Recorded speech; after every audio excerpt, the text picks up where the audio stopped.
is this now? As now as you want it to be, bro. Facts.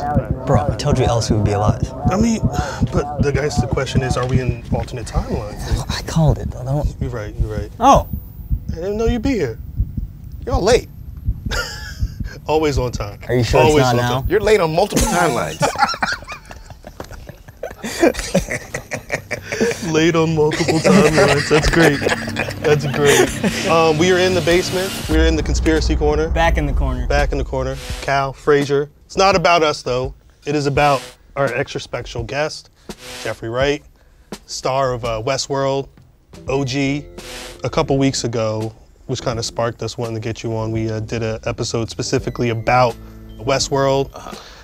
Huge fans, huge fans. We're glad you're here. Some people say we share a likeness. I don't know what the people think. I don't know if they think I'm talking to myself or not. Who needs the? Well, one thing. I see it. One thing Frazier brought up that I thought was really interesting this season. You know, when talking about your method for acting and what have you, because of your character is going through his own situation. You have like the physical movements, like the shaking of the hands and the legs. Bernard shook. You know, he shook. That's facts. Yeah. At moments though. That was written in the script. Bernard shook. No, it was all scripted because it's just all a part of the breakdown of the machine for him. And what does that look like? What does that entail? We have some of the finest writers working today in film or TV. Jonah Nolan, Lisa Joy leading the charge, husband and wife team. Jonah, of course, wrote The Batmans that his brother directed. He wrote the short story that Memento was based on. He wrote Interstellar. He's an incredibly interesting thinker. And then we have a writer's room that works with them. But we have very specific scripts. So there's a lot of collaboration and give and take, but there's also a lot of specificity. Specificity of the language and specificity of behaviors too, because everything is part of a larger equation. Yeah. And I interpret it as, you know, Bernard shook, you know. So we'll this week, episode 4, Sunday. You know, in some ways, like the first few episodes is like, you know, well, after the first season, we created this order, very kind of intricate order, and then at the end you go, okay, let's blow it up.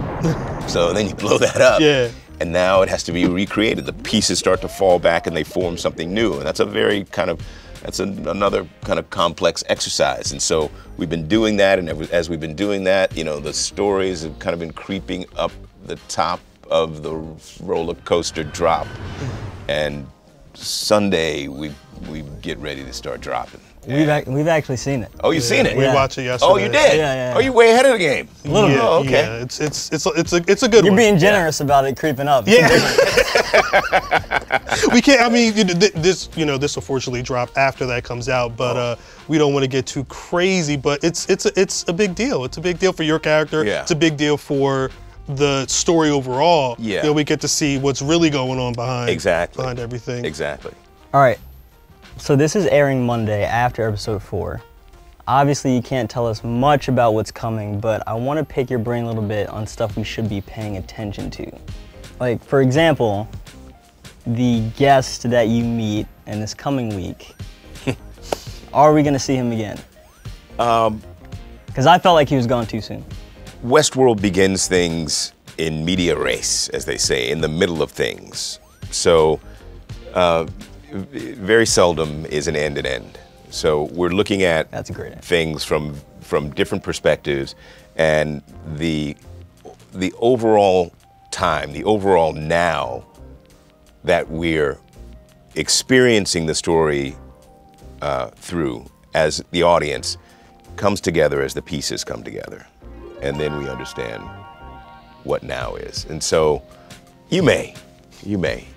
I can say that if you want to pay attention to things, I'm not sure we've gotten there yet, but pay attention to every detail on the set, particularly where there are images on walls, drawings, paintings. Okay. They always speak to themes. So I'll just leave it at that. Yeah, I'm gonna bring a magnifying glass for this Yeah, week's there you- episode. Reddit, exactly. you heard that. Stay woke on the walls. Yeah. But at the same time, people get in there, you know, and they try to go a little too far. They try to get ahead of us, and so, you know, occasionally people get it. Last season, I was impressed. They got a lot. Yeah. This season, I've read some of the theories, and yeah, okay. Yeah. Uh-huh. Well, let's talk about this. But week. so Does we did try to, anyone guess you know, this play a week? little game with the Reddit folks with the Yeah. Rickroll. Yeah. All right. So I'll also Westworld- say that the next after 4, 5, and 6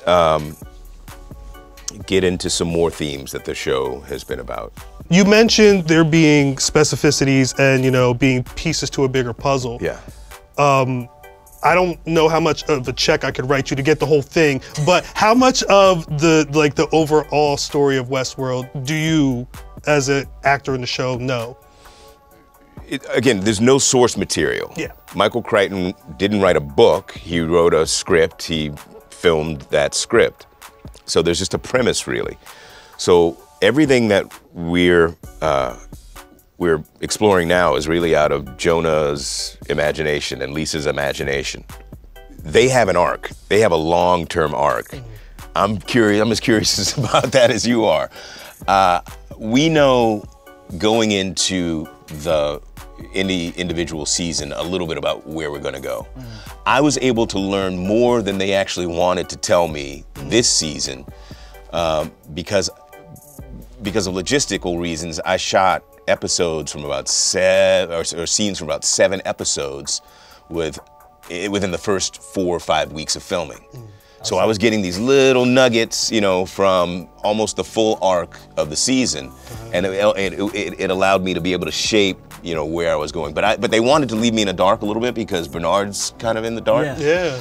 And so it was kind of an exercise in marrying my thing to what was going on with him in terms of trying to really understand what time means and how I engage with time. And I have a machine hard drive brain, so everything's stored there and it's kind of existing at once for me.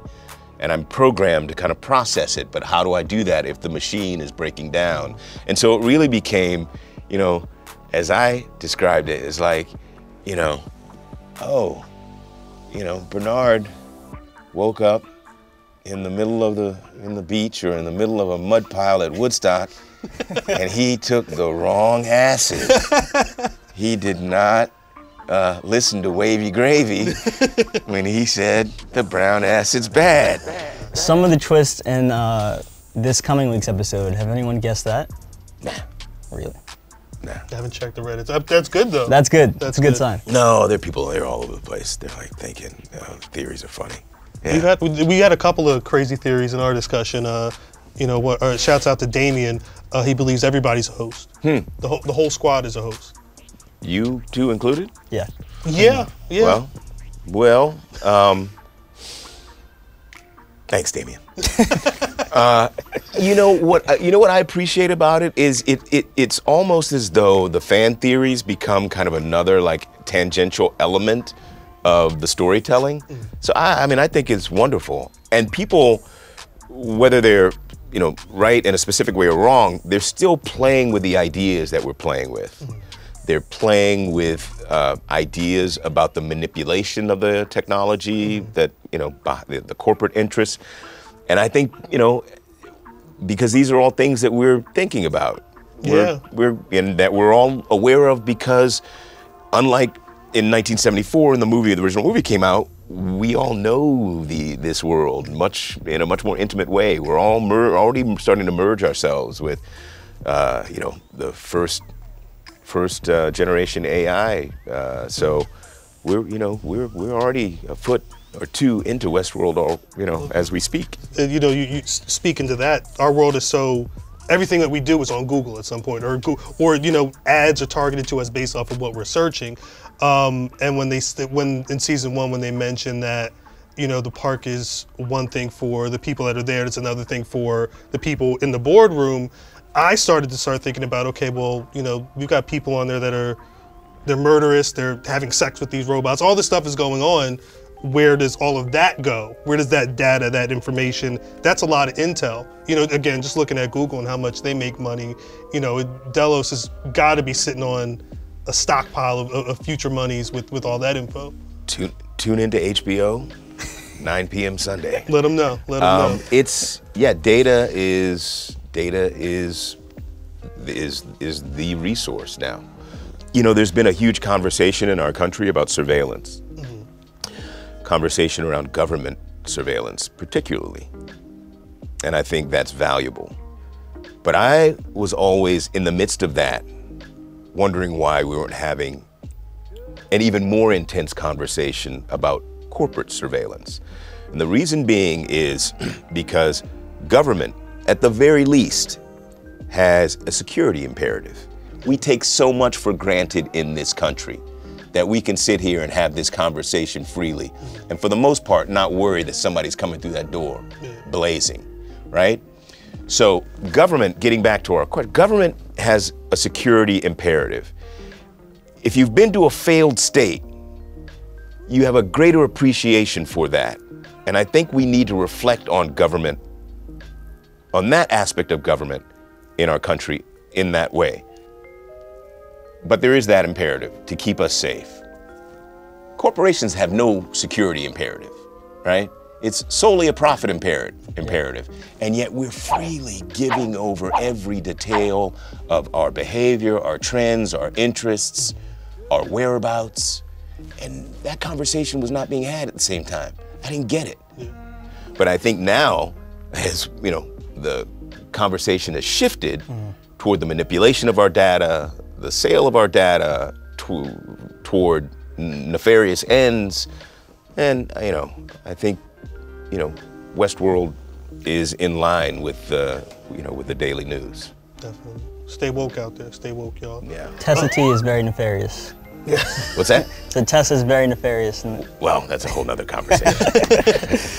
Tess, if you want to have that convo on the corner, let us know. Let us know. Tessa's great. Do you watch on Sundays? Do you watch when everybody else is watching, or? Yeah, I do. I actually got the first few episodes in advance, and so I missed the first. And I think I usually have some people over as well. You know, so I've seen the first 5. Okay. DM me if you want to know some details. Yeah, but after this is over, we'll talk. I was gonna say, if I was you, I would just be trolling people in my mentions with like the most blatant misdirect. Yeah, nah, you can't do that. You can't do that, Frazier. But I'll probably have some people over for episode 6. So you know, come. Do people around your neighborhood just like ask you for spoilers all day? They do occasionally. Yeah, I shut everybody down though. The bigger guys just asking like, "What's up?" Shut them all down. Yeah, shut them all down. Yeah. Jeffrey Wright's not fucking up his check, y'all. Yeah, no, the cop during the protest at. I saw it. I saw that story on Seth Meyers. That's crazy. That really happened. That was the funniest. Interaction. Did you see that? No. Yeah. Well, you want me to retell that one? Yeah. Well, since I brought it up. Well, so it was up at it was after the election, and you know I was in the streets, took to the streets, and we marched up to Troll Tower nice because it just needed to be done. Yeah.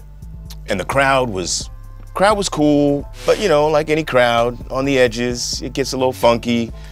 The cops were cool for the most part, but like any gathering of cops, some of them are gonna do that stuff. And so it started to get a little tense in between, and like, oh man, okay, really? And kind of bouncing around, and people are chanting and doing their thing, and the cops are wanting to move people, and this one cop like looked over at me, he reached over, he's like, hey, are there multiple timelines or what's going on? And it was like the funniest thing. Wow. It was like, it was just, it was Westworld as Peacemaker, Yeah, he went for it. It was cool. I respect it. And I told him nothing. There you go. Yeah. That's great. I wonder if Donald Trump watches Westworld. No. Yeah, I don't Probably think so. not. I don't think so. I don't think that's on his radar. It's not, his taste level is not high. Yeah. And I think he has other things to take up his attention and concerns right now. He should. You would think. He should. Yeah, Westworld doesn't air on Fox News. Well, thank you for coming through. Really appreciate the conversation. Thank you. Love the show. Let people know when they can see Westworld. You can see Westworld on HBO on Sundays at 9 p.m., but you can also do that HBO Go thing. You know, there are all manner of ways to get in there, but get there. Jeffrey. Cool. Thank you. Appreciate it. Thank All you. right. Clean up around here a little bit, Frazier. We'll take care of it. This is the cleaner version. That this when is? companies coming by. I feel you. I got Yeah. you. I got you. I am not at times unlike you, Frazier. I got you, bruh. Mom! All right, Conspiracy Corner out. Out!